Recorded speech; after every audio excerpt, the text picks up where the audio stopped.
نحمده ونستعينه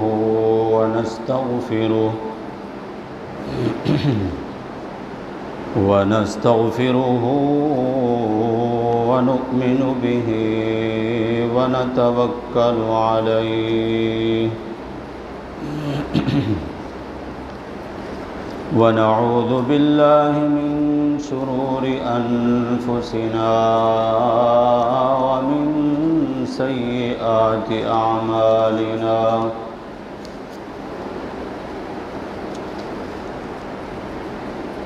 من يهده الله فلا مضل له ومن يضلله فلا هادي له شهادة أن لا إله إلا الله وحده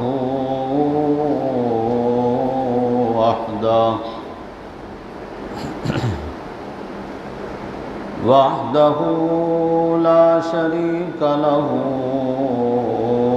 وأشهد أن محمدًا عبده ورسوله أما بعد فأعوذ بالله من الشيطان الرجيم بسم الله الرحمن الرحيم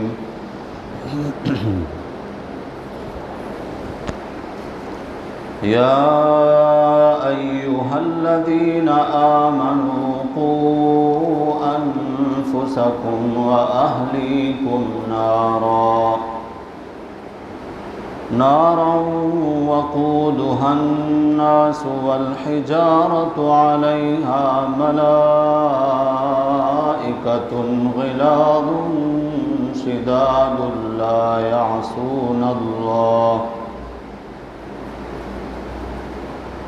لا يعصون الله ما أمرهم ويفعلون ما يؤمرون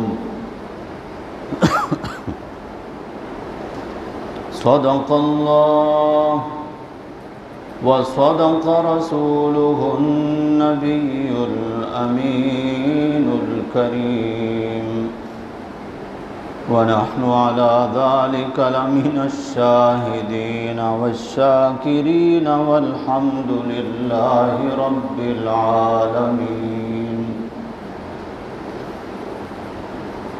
اللهم صل على محمد وعلى آل محمد كما صليت على إبراهيم وعلى آل إبراهيم إنك حميد مجيد اللهم بارك على محمد وعلى آل محمد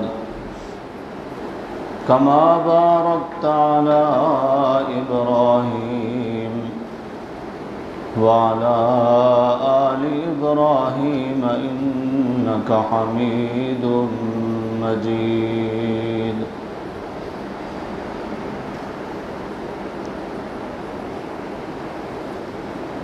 اللہ تعالی نے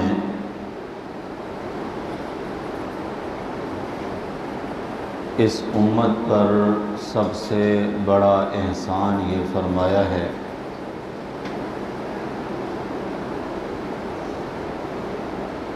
کہ سب سے اعلیٰ اور افضل رسول صلی اللہ علیہ وسلم کی امت بنایا ہے۔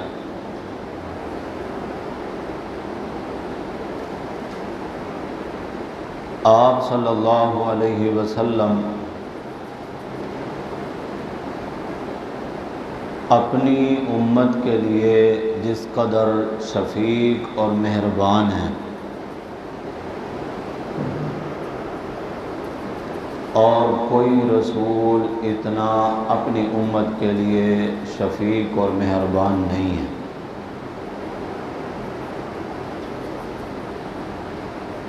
مہربان اور شفیق رسول کا اللہ نے ہمیں امتی بنایا، یہ اللہ کا سب سے پہلا اور سب سے بڑا احسان۔ پھر دوسرا احسان یہ فرمایا کہ اس رسول کے ذریعے سب سے افضل کتاب قرآن مقدس ہمیں عطا فرمائی۔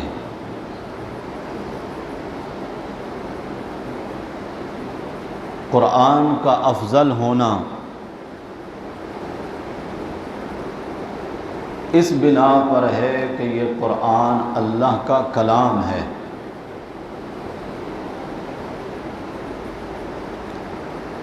باقی کتابیں اللہ کا کلام نہیں ہیں۔ تورات، انجیل، زبور یا دیگر صحیفے جو دوسرے رسولوں کو ملے، وہ اللہ نے بذریعہ وحی نازل نہیں فرمائے، بلکہ وہ کتابیں لکھی لکھائی ان پیغمبروں کے حوالے کی گئیں۔ تورات تختیوں پر لکھی ہوئی تھی، موسیٰ علیہ السلام کو کوہ طور پر بلا کر اللہ نے وہ تورات ان کے حوالے کر دی۔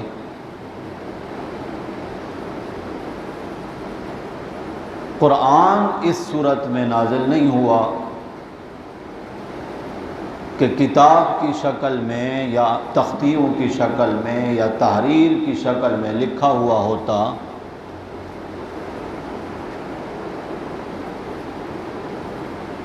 قرآن اللہ کا کلام ہے، اور کلام باقی ساری چیزیں وہ اللہ کی مخلوق ہیں، بنائی ہوئی ہیں۔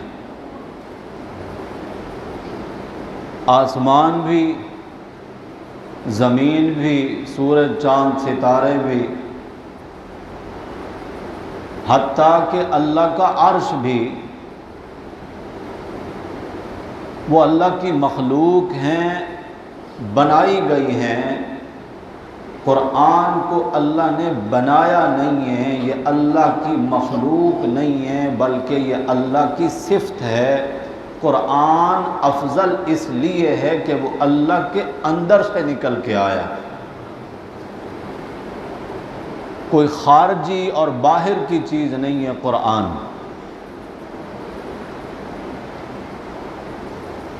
قرآن مقدس اس لیے افضل کتاب ہے، اِنَّهُ لَتَنزِيلُ رَبِّ الْعَالَمِينَ، یہ قرآن وہ کتاب ہے جسے رب العالمین نے نازل فرمایا۔ نازل بہ الروح الامین، اور لے کر آنے والے ہیں روح الامین جبریل علیہ السلام، علی قلبک، نبی کریم صلی اللہ علیہ وسلم کو فرمایا جا رہا ہے کہ ہم نے ڈائریکٹ آپ کے قلب اطہر پر قرآن کو نازل فرمایا۔ یہی وجہ ہے کہ قرآن کے اندر آج تک کوئی تبدیلی نہیں آئی،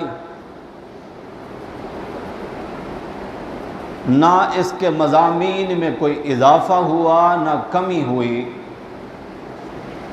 جو لکھی گئی تھی کتابیں، لکھی لکھائی حوالے کی گئیں نبیوں کے اور ان کی امتوں کے، ان میں سے آج تک کوئی ایک بھی کتاب محفوظ نہیں ہے۔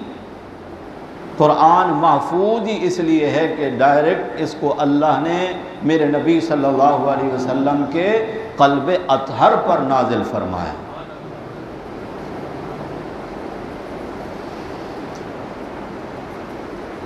یہ قرآن ہم پر جو اللہ کا بڑا احسان ہے، یہ اس وجہ سے کہ یہ قرآن بندے کو اللہ کے ساتھ جوڑ دیتا ہے، اللہ کے ساتھ ملا دیتا ہے۔ اللہ کے ساتھ تعلق قرآن کے ذریعے ہی ہو سکتا ہے۔ یہ وہ عظیم کتاب ہے۔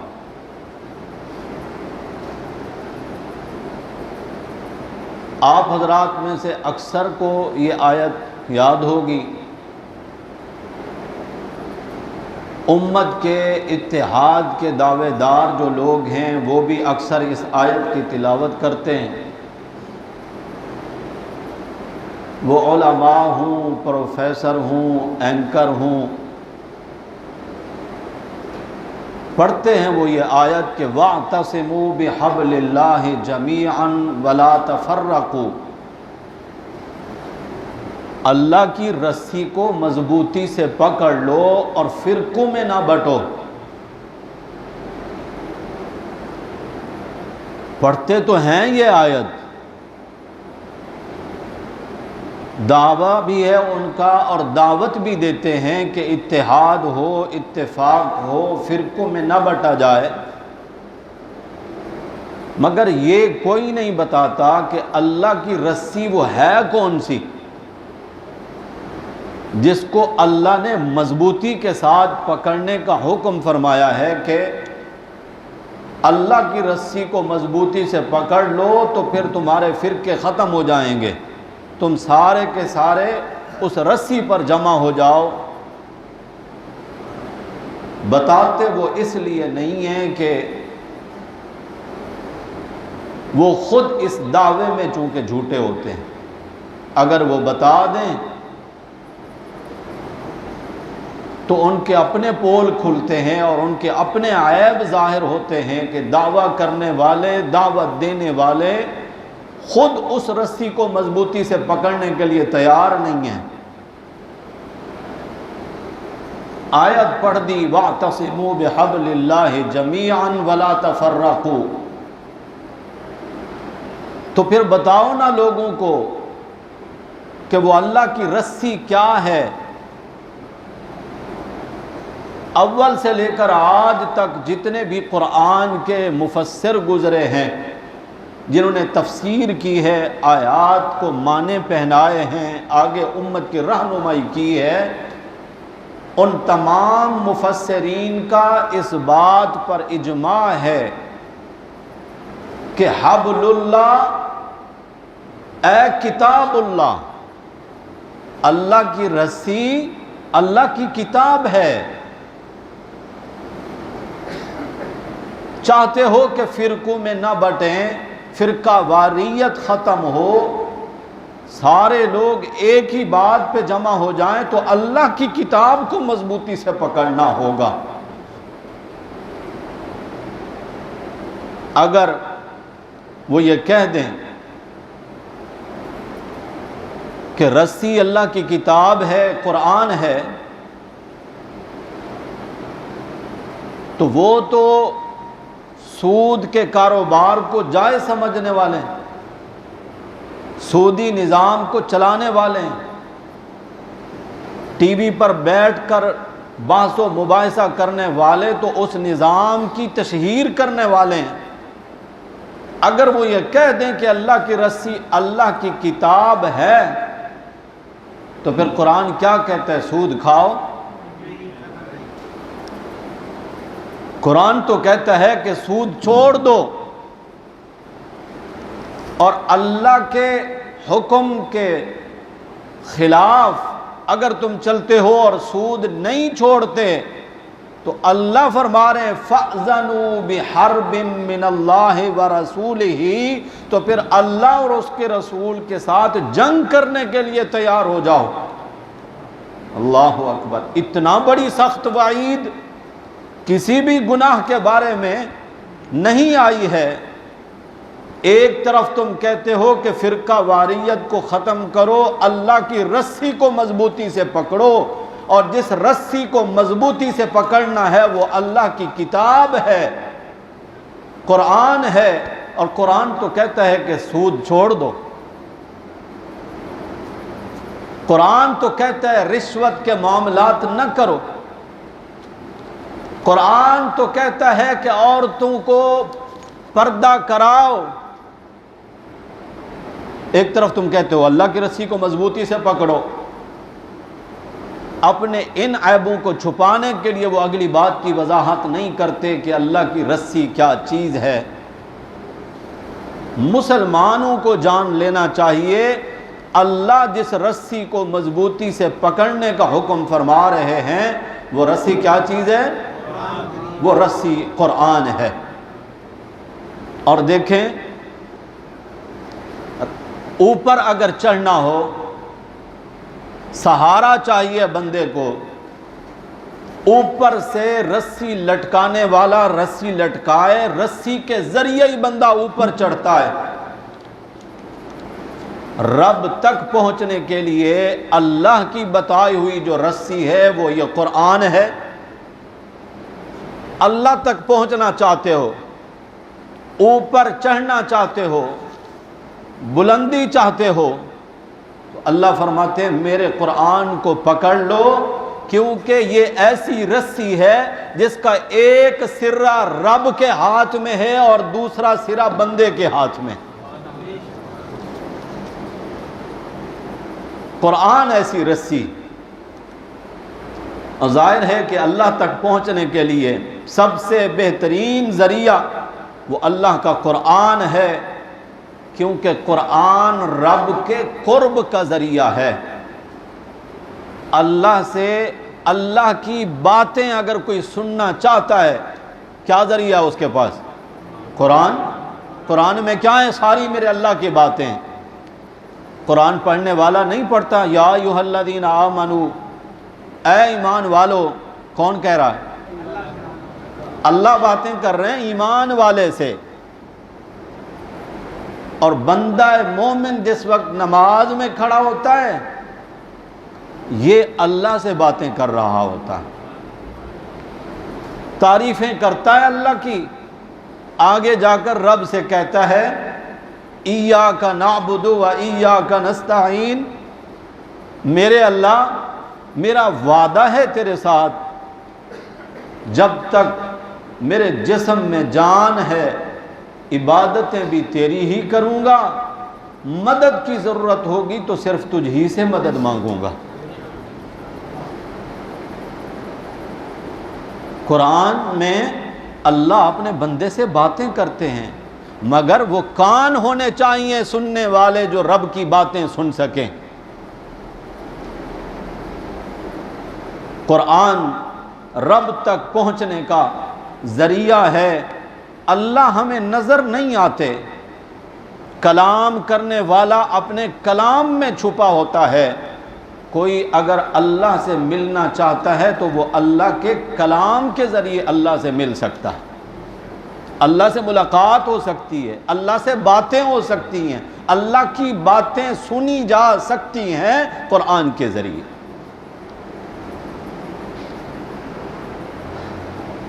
دیکھیں، ایک ذہن ہمیں قرآن نے دیا ہے اور ایک ذہن ہمیں والدین نے، اسکول، کالج، یونیورسٹی نے، معاشرے نے دیا۔ فرق کیا ہے ان دونوں میں؟ ماں باپ نے کہا جتنا مال زیادہ ہوگا تمہارے پاس اتنی اچھی کوٹھی بنے گی، اتنی اچھی گاڑی لوگے، اتنا اچھا تمہارا مقام بنے گا لوگوں کی نظروں میں، جتنا زیادہ پیسہ ہوگا، مال و دولت ہوگی تمہارے پاس، اتنا زیادہ خوشحالی آئے گی۔ یہی ذہن دیا ہے نا، اسی لیے دنیا کی ساری محنتیں ہو رہی ہیں کہ مال زیادہ ہوگا، مقام اچھا بنے گا، خوشحالی ہوگی، پریشانیاں دور ہوں گی، مال زیادہ ہونا چاہیے۔ قرآن کیا کہتا ہے؟ قرآن کہتا ہے خوشحالی، سکون، راحت اوپر سے آتی ہے، مال کے ذریعے حاصل نہیں ہو سکتی، دولت کے ذریعے، سونے چاندی کے ذریعے حاصل نہیں ہو سکتی، خوشحالی اوپر سے آتی ہے، اور اوپر والا کہتا ہے انہو ہوا اضحک و ابکا، وہی ہے جو ہنساتا بھی ہے رلاتا بھی ہے، خوشیاں بھی دیتا ہے، غموں میں مبتلا بھی کرتا ہے، وہ ہے مال و دولت نہیں۔ اسی رب نے کہا قل، میرے پیغمبر آپ اپنی امت کے لوگوں کو فرما دیں اللہم مالک الملک، اللہ بادشاہت کا مالک تو ہے، تؤتی الملک من تشاء وتنزع الملک ممن تشاء، تو چاہے جس کو بادشاہت دے دے، تو چاہے جس کو بادشاہت دے کر چھین لے، وَتُعِزُّ مَن تَشَاءُ وَتُذِلُّ مَن تَشَاءُ، تو جس کو چاہے عزتیں دے دے، تو جس کو چاہے ذلیل کر دے، بِيَدِكَ الْخَيْرُ۔ جانتا ہے کوئی اس کا معنی آپ میں سے؟ کیا معنی ہے؟ ساری بھلائیاں تیرے ہی ہاتھ میں ہیں۔ معاشرہ کیا کہتا ہے؟ بھلائیاں اس کو ملیں گی جس کے پاس مال ہوگا، دولت ہوگی، فیکٹریاں ہوں گی، بنگلے ہوں گے، اقتدار ہوگا، حکمرانی ہوگی، خوشحالیاں اسی کو ملیں گی، بھلائیاں اسی کے پاس ہوں گی۔ مگر صاحب ایمان بندے کو قرآن نے یہ ذہن دیا ہے بِيَدِكَ الْخَيْرُ، اللہ ساری بھلائیاں صرف تیرے ہی ہاتھ میں ہیں، اِنَّكَ عَلَىٰ كُلِّ شَيْءٍ قَدِيرٌ، تو ہر چیز پر قادر ہے۔ قرآن نے یہ ذہن دیا ہے۔ اگر مال و دولت کے ذریعے خوشحالی ملنی ہوتی تو پھر امیر لوگ کبھی بیمار نہ پڑتے، مالدار لوگ کبھی پریشان نہ ہوتے، مالدار کبھی دکھوں میں مبتلا نہ ہوتے، مال کے ذریعے لے لیتے نا سکھ۔ مال ہے، اللہ صحت نہ دینا چاہیں، پاکستان میں علاج کرا کر باہر کے ملکوں میں ڈاکٹروں کے ہاں ادھر ادھر سارے دھکے کھا لیے، وہ دولت بھی بیکار پڑی ہے، حتیٰ کہ بعض بیماریاں ایسی میں اللہ بندے کو مبتلا کر دیتے ہیں۔ عیش و عشرت کی زندگی گزارنے والا، مال و دولت کی جس کے پاس ریل پیل ہے، اچھے اچھے فروٹ سامنے رکھے ہیں، یہ محروم ہے، نہیں کھا سکتا۔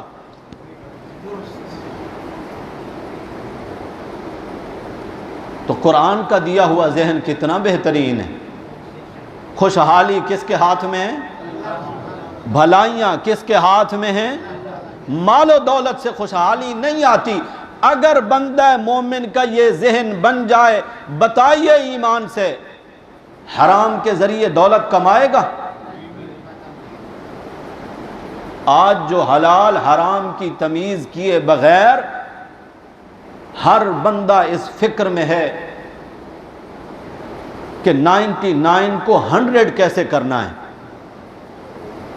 آج جو ہر بندہ اسی فکر میں لگا ہے، وجہ اس کی یہی ہے کہ اس کے ذہن میں یہ ہے جس کے پاس مال ہے اس کے پاس سب کچھ ہے۔ میرے بھائیوں ایسا نہیں، جس کے پاس ایمان ہے اس کے پاس سب کچھ ہے۔ جس کو رب مل گیا نا اس کو سب کچھ مل گیا۔ اسی بات کو سمجھایا ہے نبی اکرم صلی اللہ علیہ وسلم نے، من کان للہ، سن رہے ہیں؟ من کان للہ، جو شخص بھی اللہ کا ہو گیا، کان اللہ لہ، اللہ اس کا ہو گیا۔ میرے نبی صلی اللہ علیہ وسلم نے سچ فرمایا، جو اللہ کا ہو جائے اللہ اس کا ہو جاتا ہے۔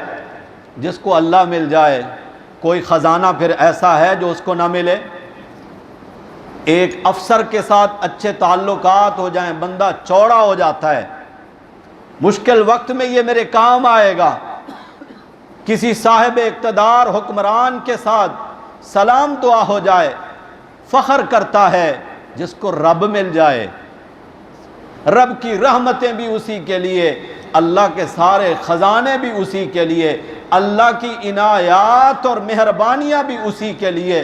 تو قرآن بندے کو یہ ذہن دیتا ہے کہ خوشحالیاں اور بھلائیاں اکیلے اللہ کے ہاتھ میں ہیں، مال و دولت میں کچھ نہیں رکھا۔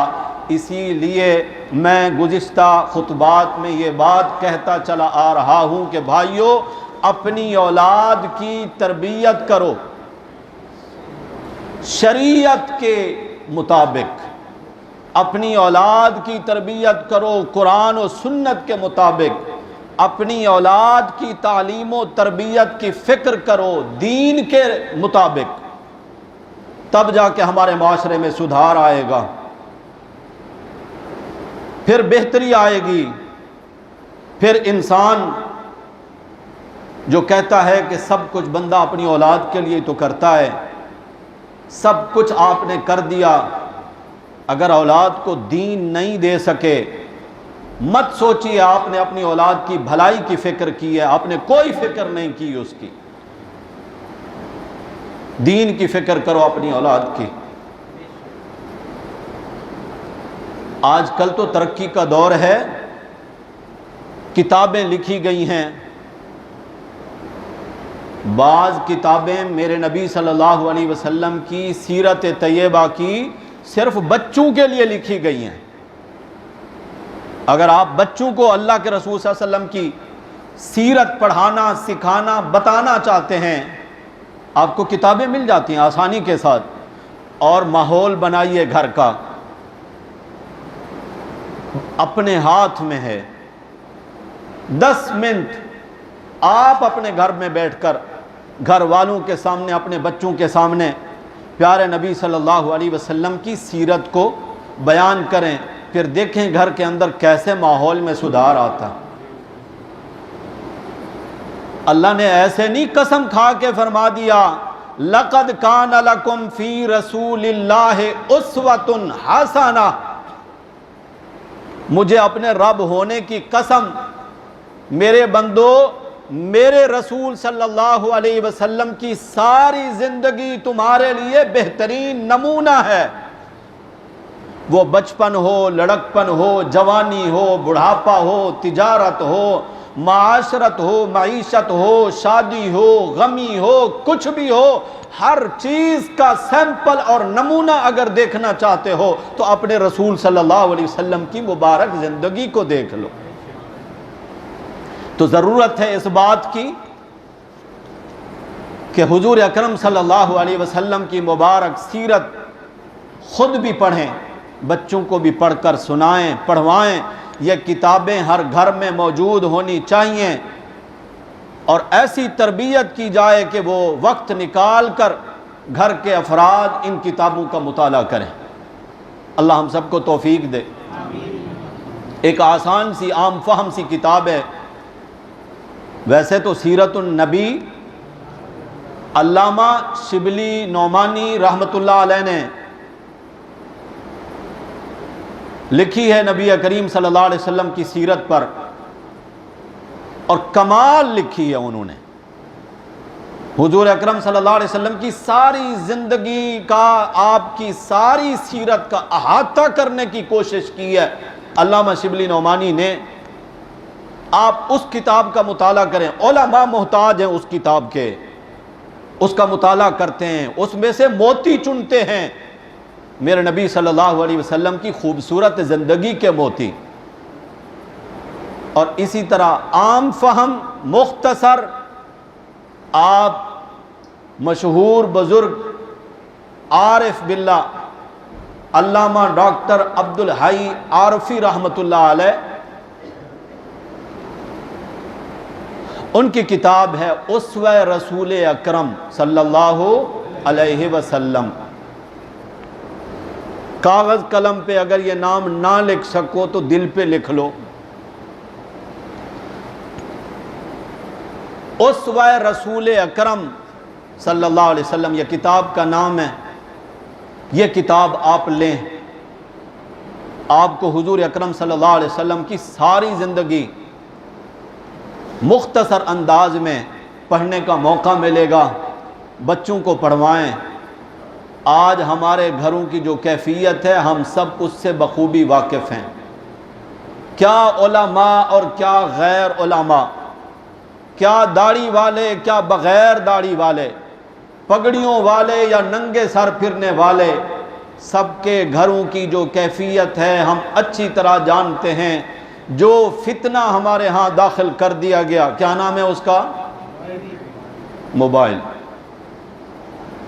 گھنٹوں بیٹھیں گے اس کے ساتھ، وقت نہیں ہے، قرآن کے لیے نہیں ہے۔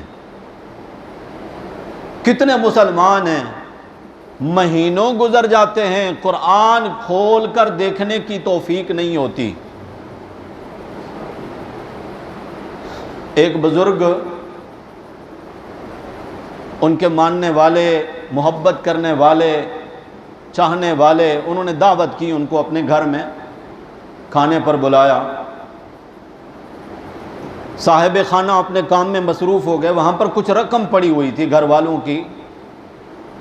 اس بزرگ نے وہاں دعوت کھائی، چلے گئے۔ گھر کی جو خاتون تھی اس نے اپنے شوہر سے کہا کہ اس کمرے میں اتنے سارے میرے پیسے پڑے ہوئے تھے، وہ اب نہیں ہیں، اور سوائے اس بزرگ کے ہمارے گھر میں اور کوئی نہیں آیا۔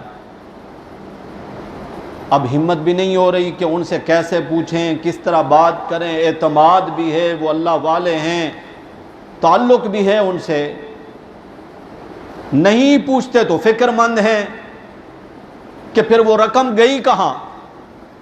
سال گزر گیا، سال کے بعد پھر ان کو دعوت کی، وہ تشریف لائے تو دبے لفظوں میں میزبان نے اس بزرگ سے کہا کہ جی حضرت، پچھلی دفعہ جب آپ یہاں آئے تھے ایک واقعہ ہمارے ساتھ پیش آیا، ہماری کچھ رقم یہاں تھی وہ غائب ہو گئی۔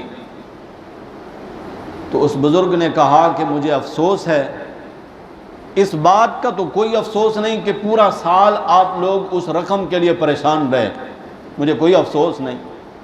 افسوس اس بات کا ہے کہ اس پورے سال میں آپ لوگوں نے قرآن اٹھا کے کھول کے پڑھا ہی نہیں، میں نے وہ رقم اٹھا کر قرآن میں رکھ دی تھی۔ سر کے اوپر سے تو نہیں گزر گئی بات؟ عبرت کی بات ہے، عبرت کی بات ہے، نصیحت حاصل کرنے کی بات ہے۔ نہ وہ رقم میں نے لی، نہ لے کر گیا، آپ کی رقم تھی، قرآن میں نے رکھ لی۔ مسلم گھرانہ ہے، جب قرآن کھول کر دیکھیں گے پیسے ان کے مل جائیں گے۔ مجھے افسوس اس بات کا ہے کہ پورا سال قرآن کھول کے دیکھنے کی ہمت بھی نہیں ہوئی۔ آج ہم نے احترام کی خاطر قرآن کو اتنا اونچا رکھ دیا کہ ہمارے ہاتھوں سے بھی اونچا ہو گیا۔ قرآن کھول کر پڑھنے کی توفیق نہیں ہو رہی جن بچوں کو، جن بزرگوں کو، جن گھر کی خواتین کو، وہ کیسے اپنے بچوں کو سیرت کی کتابیں پڑھوائیں گے؟ لیکن میں سمجھتا ہوں کہ میرا یہ کہہ دینا، آپ بھائیوں کی خدمت میں یہ بات پہنچا دینا، آپ کو متوجہ کر دینا، میرے لیے اجر و ثواب کے لحاظ سے خالی نہیں، میرا اجر پکا ہے۔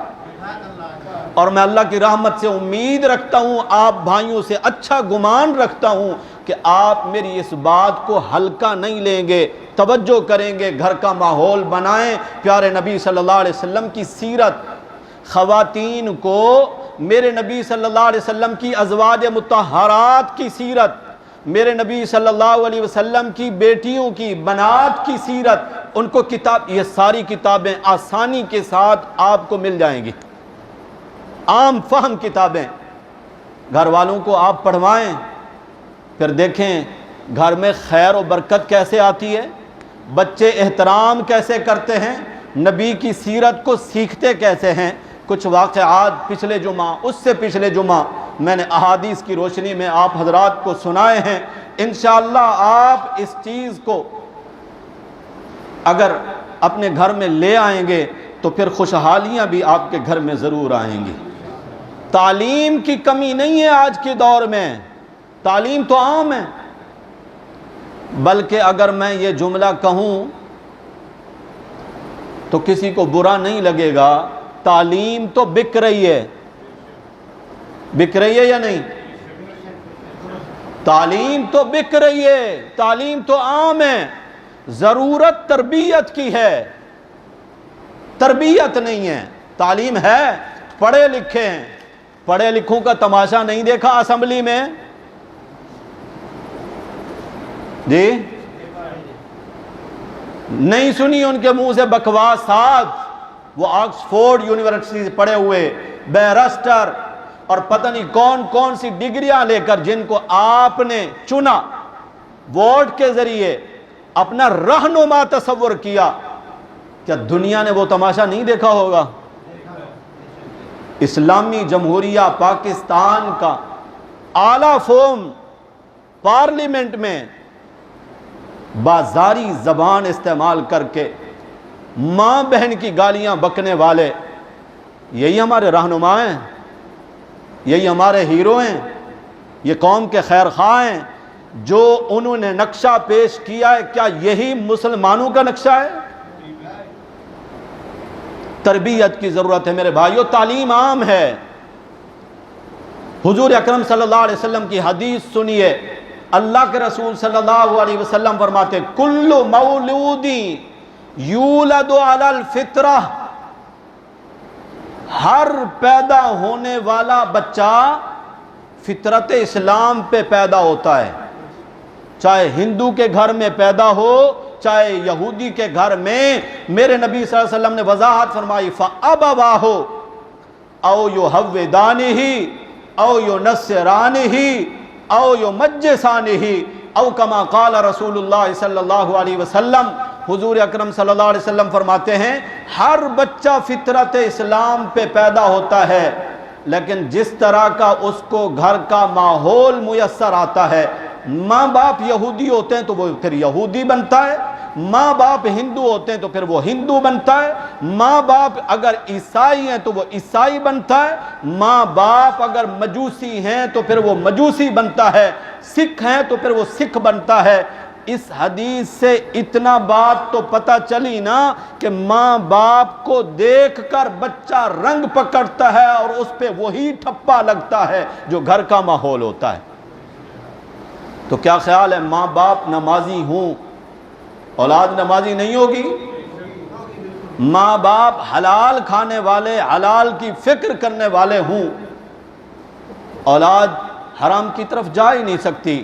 ماں باپ سچ بولنے والے ہوں، تربیت کریں، بچے کبھی جھوٹ نہیں بولیں گے، تربیت کریں، ضرورت ہے اس بات کی، بچپن میں یہ چیزیں ان کے ذہن میں ڈال دیں۔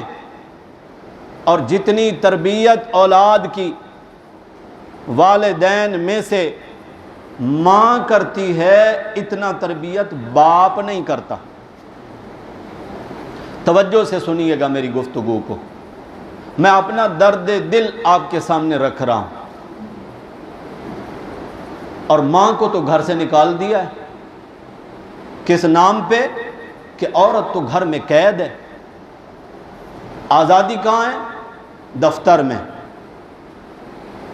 کسی بڑے افسر کی سیکریٹری بن جائے، کسی مل مالک کی سیکریٹری بن جائے، حتیٰ کہ بس کی کنڈکٹر بن جائے، جہازوں میں لوگوں کو پانی مشروبات پہ مسکرا کر پیش کرنے لگے، اس کو نام دیا آزادی کا۔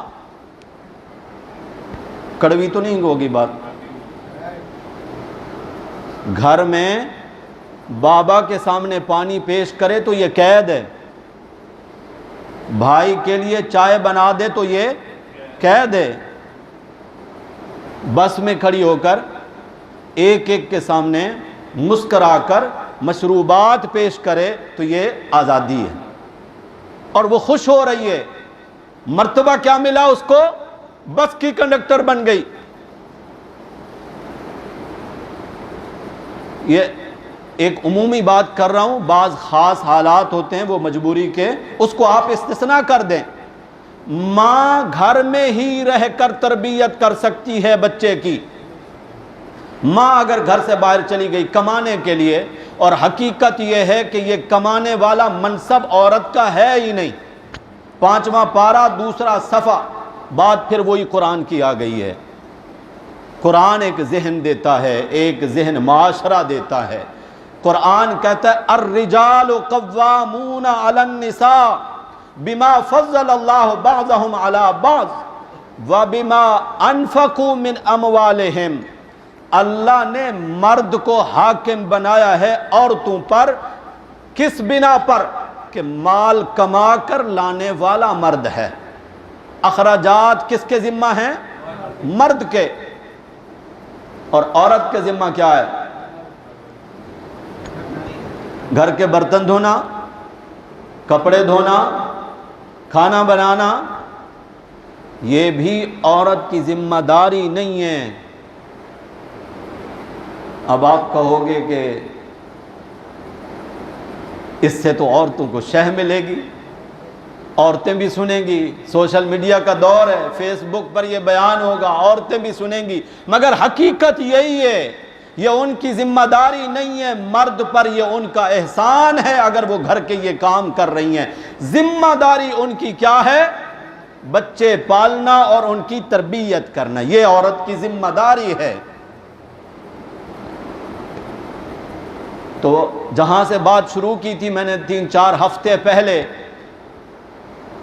حاضر دماغ لوگ وہاں تک پہنچیں گے۔ نبی اکرم صلی اللہ علیہ وسلم کا فرمان ہے، رشتہ دیکھتے وقت عورت کی دینداری دیکھنا، مال بھی نہیں دیکھنا، حسب و نسب بھی نہیں دیکھنا، اس کا حسن و جمال بھی نہیں دیکھنا، ترجیح دینی ہے دینداری کو۔